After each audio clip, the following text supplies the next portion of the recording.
Assalamualaikum warahmatullahi wabarakatuh. Okay, I am Yunita Ischayani.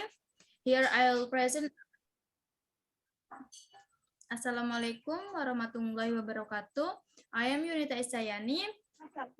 Okay, here I will present an article about learning English mediated by Kahoot Insight from the Indonesian EFL instructors by Muhammad Arif Mabuk, September 2020. Okay, Muhammad Arif Mahbub is a lecturer at the English Education Department, Faculty of Teacher Training and Education, Universitas Islam Jember, Jawa Timur, Indonesia.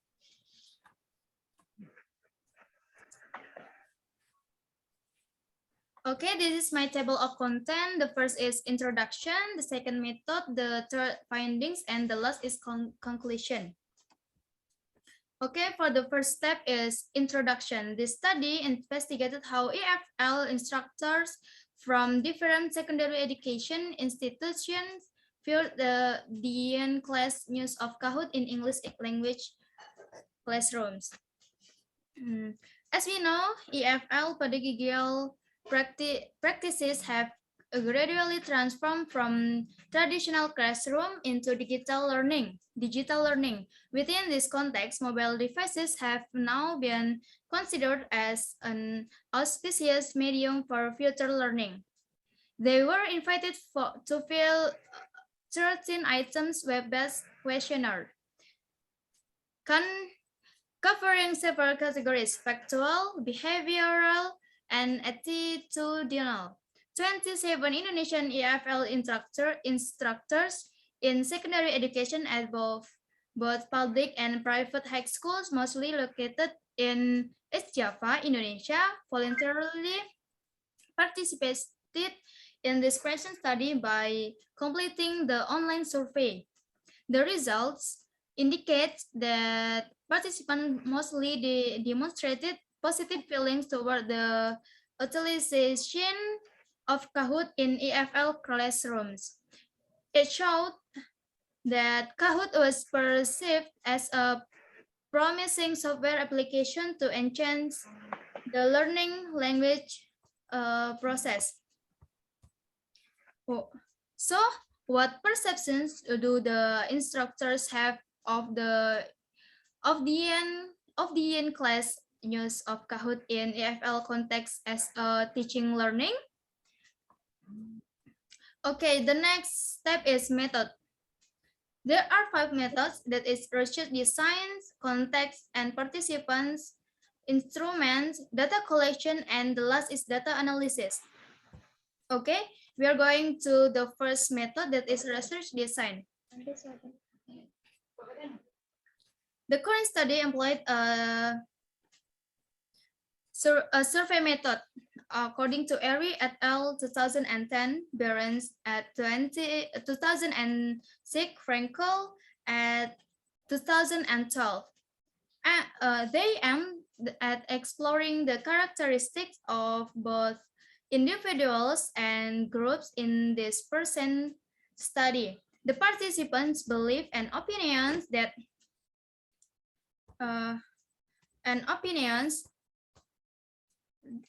and behaviorism were explored via web-based questionnaire using Google Forms and then analyzing quantitatively using statistical software. And then the second method is context and participants. You can see the first table. For this study, a total of 27 EFL teachers in secondary education at different high schools. Maybe it's 56%, mostly located in East Java, Indonesia, were chosen as participants based on a voluntary basis and their experience concerning the end class use of Kahoot in their pedagogical practices. And then the next method is instruments. The third method is instruments. An anonymous web-based questionnaire was devised and distributed to all participants. Following the guidelines of the standard procedures of the internet-based questionnaire, such as by Monferrada and Fehora, at 2008. But the target population and cost effectiveness became the major considering for analyzing this online surveying, according to Few and Hoffman at 2011.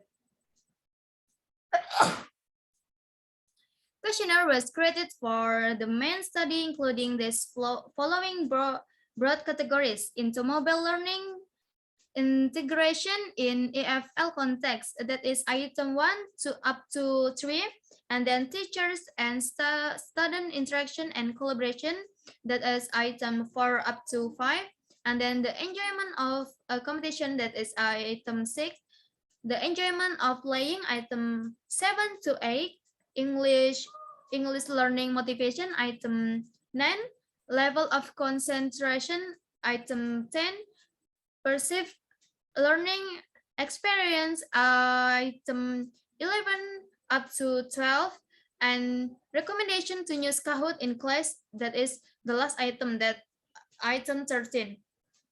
The final survey item were re-administered 3 weeks later to the different group of EFL instructors in secondary schools. And then the fourth method is data collection. Data collection is the final survey questionnaire compares 5 open-ended items collecting the data about the participant demographic data and 13 items exploring the participants' views about the in-class use of Kahoot in EFL classroom. To collect the participants' responses, Google Form was employed to conduct the survey. In so doing, a web link was created and posted it on a social media platform. Over a period of approximately 2 weeks, 27 participants voluntarily responded the survey. And then the last method is data analysis. The quantitative data resulted from participants' responses on web-based questionnaires were re-evaluated using descriptive statistics presented as frequencies, percentages, means, and standard deviation.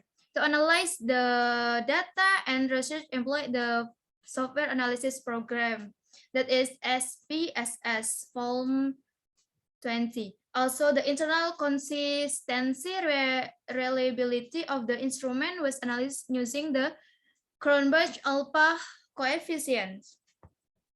And then we come to the next part, that is finding. There are 2 findings. That the first, participants' perspective on the adoption of mobile learning, and the second, participants' feedback on the in-class use Kahoot.